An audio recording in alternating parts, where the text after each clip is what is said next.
స్నేహితులారా, ఈ సమయాన్ని బట్టి దేవునికి వందనాలు తెలియజేస్తూ ఉన్నాను. ప్రేమపూర్వకంగా మిమ్మల్ని అందరినీ వాక్య ధ్యానంలోనికి ఆహ్వానిస్తూ ఉన్నాను.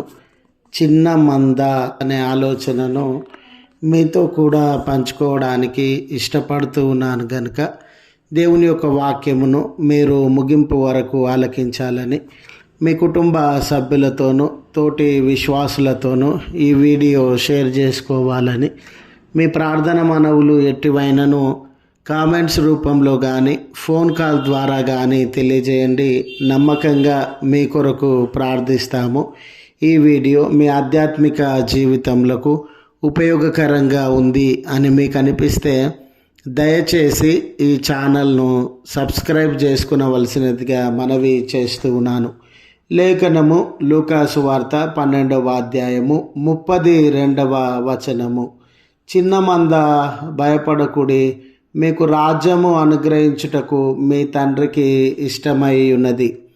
స్నేహితులారా, మానవ జీవితము ఎన్నో భయముల మధ్య గడిచిపోతూ ఉండడాన్ని మన జీవితాలలో ప్రతి దినము ప్రతి క్షణం ఏదో ఒక రకమైన భయానికి భీతికి లోను కావడాన్ని మనము ఎరిగి ఉన్నటువంటి వారం. నిజమే, ఈరోజు దేవుని వాక్యము వినుచు ఉన్నటువంటి మనందరి జీవితాలలో ఏదో ఒక రకమైనటువంటి భయము చింత కలిగినటువంటి వారంగా, లేదా జీవితంలో ఏదో ఒక సమస్యను బట్టి చింతను బట్టి జీవిత మాధుర్యాన్ని కోల్పోయి ఎల్లకాలము వేదన, ఎల్లకాలము సమస్య భారముల మధ్య జీవించేటటువంటి వారంగా ఉన్నాం. ఇలాంటి తరుణంలో దేవుని యొక్క వాక్యము చిన్న మంద భయపడకుడి అనే ఆదరణను, ధైర్యాన్ని మనకు అనుగ్రహించేటటువంటిదిగా ఉండింది. స్నేహితులారా, ప్రతి భయం వెనుక ఏదో ఒక కారణం ఉంటుంది. కారణము లేకుండా భయం అనేది కలగదు. కొన్నిసార్లు మనము చిన్నవారం అంటే ఈ లోకంలో మెజారిటీ పీపుల్ ఉండినారు, మైనారిటీ పీపుల్ ఉండినారు. మనము నివసించే సమాజంలో మన గుంపు కానీ మన కుటుంబం కానీ చాలా చిన్నదిగా ఉండవచ్చు. మనలను బాధ పెట్టేవారు, ఆయాస పెట్టేటటువంటి వారు ఎక్కువ మొత్తంలో ఉండవచ్చు. పెద్ద గుంపుగా, పెద్ద సమూహంగా ఉండవచ్చు. అలాంటి తరుణంలో మేము చిన్నవారమని మనము భయపడేటటువంటి వారంగా ఉంటాం. మరి కొన్నిసార్లు బలవంతుడు బలహీనుల మధ్య, నేను బలహీనుడండి, నన్ను బాధించేటటువంటి వాడు బలవంతుడండి. కొన్నిసార్లు పేదవారమని ధనికులమని, నేను పేదవాడినండి, నన్ను బాధ పెట్టేటటువంటి వారు ధనికులండి. వాళ్ళకి పరిస్థితులన్నీ అనుకూలంగా ఉండినవి, పరిస్థితులన్నీ నాకు వ్యతిరేకంగా ఉండినవండి. కొన్ని పర్యాయాలు నేను చిన్నవాడినండి, నన్ను కష్టపెట్టేవారు నష్టపెట్టేవారు పెద్దవారండి అని.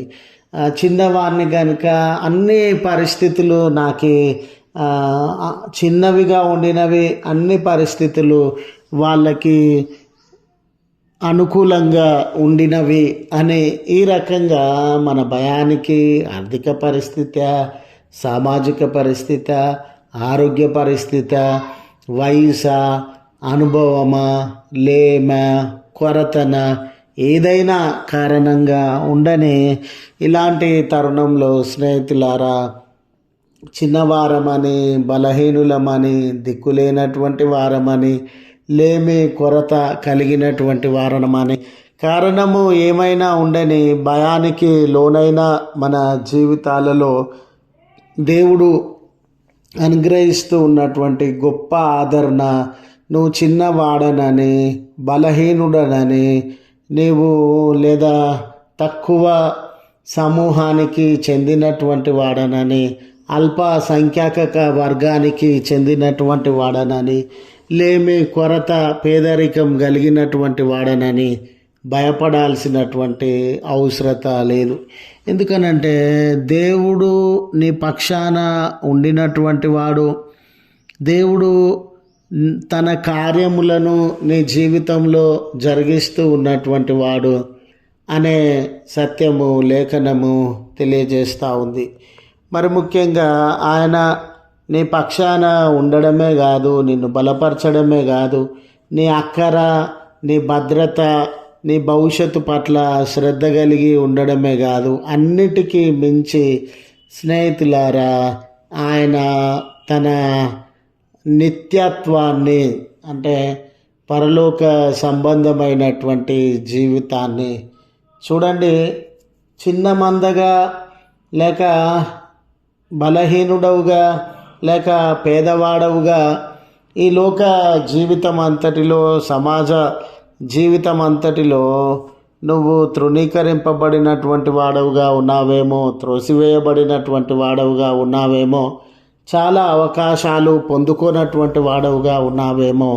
కానీ దేవుని మనసు, దేవుని ప్రేమ, కనికరము ఎంత ఉన్నతమైనటువంటిదనంటే ఆయన తన రాజ్యాన్ని, ఆయన తన నిత్య జీవాన్ని, శాశ్వతమైనటువంటి బహుమానాన్ని నీ జీవితంలో అనుగ్రహించే దేవుడై ఉన్నాడు. నువ్వు చిన్నవాడవని ఆయన నిన్ను వదిలివేయడు, బలహీనుడవని ఆయన నిన్ను వదిలివేయడు, పేదవాడవని ఆయన నిన్ను వదిలివేయడు. నీ బలమో, నీ శక్తో, నీ డబ్బో, నీ ఉద్యోగమో, నీ పరపతో, నీ అధికారమో చిన్న శ్రేణికి సంబంధించినటువంటిదని ఆయన నిన్ను వదిలివేసేటటువంటి దేవుడు కాదు. ఆయన ఈ లోకంలో ఏది ఉన్నతమైనదని, ఏది గొప్పదని, మా అందరి జీవితాలలో ఏది శ్రేష్టమని మనము విశ్వాసులముగా భావిస్తామో ఆ పరలోక రాజ్యాన్ని, నిత్య జీవాన్ని ఇవ్వడానికి శ్రద్ధ కలిగిన దేవుడు అని గుర్తు చేస్తూ, ఆయన నువ్వు బలహీనుడవైనా నీ పక్షాన ఆయన నిలవబడేటటువంటి వాడు కనుక భయానికి, చింతకు లోను కాకుండా ఆయనను ఆశ్రయించాలని మనవి చేస్తూ ఈ మాటలను ముగిస్తూ ఉన్నాను. ప్రార్థించుదము. కృపగల తండ్రి, ప్రేమగల మా దేవాని పరిశుద్ధ నామం నాకు వందనాలయ. కనికరంగల దేవుడవు, జాలి కలిగినటువంటి దేవుడవు. నిజమే ఈ లోక సంబంధమైనటువంటి విషయములను మేము తలపోస్తుండగా బలహీనులమని, పేదవారమని లేదా చిన్నవారమని ఎన్నో ఆటుపోట్లకు, తిరస్కారములకు, దాడులకు లోను చేయబడుతూ భయం గుప్పిట్లో జీవిస్తూ ఉండగా నేను ఆదరిస్తానని, ధైర్యపరుస్తానని, మీ పక్షాన ఉన్నటువంటి దేవుడనని మీరు మమ్మల్ని ప్రోత్సాహపరుస్తూ ఉన్న విధానాన్ని బట్టి, ఆదరిస్తూ ఉన్న విధానాన్ని బట్టి మీకు కృతజ్ఞతలు చెల్లిస్తూ ఉన్నాం. తండ్రి, మమ్మల్ని కనికరించండి. తండ్రి, మీ కృప మా మీద కుమ్మరించండి. తండ్రి, మీ కార్యములను మా జీవితంలో జరిగించండి. ఈ ప్రార్థనలో ఏకీభవించుచున్న బిడ్డలు గొప్పగా ఆదరింపబడాలయ్యా. వారి జీవితాలు ఉద్ధరింపబడాలయ్యా. ఏ భయంలో వారున్న విడుదల పొందాలయ్యా అనే మనవి మీ ఎదుట ఉంచుచు క్రీస్తు పేరట వేడుకొనుచు నాము తండ్రి. ఆమెన్. తండ్రి, కుమార, పరిశుద్ధాత్మ త్రియేక దేవుని దీవెన మనకు తోడై ఉండి మనలను కాపాడునుగాక. ఆమెన్.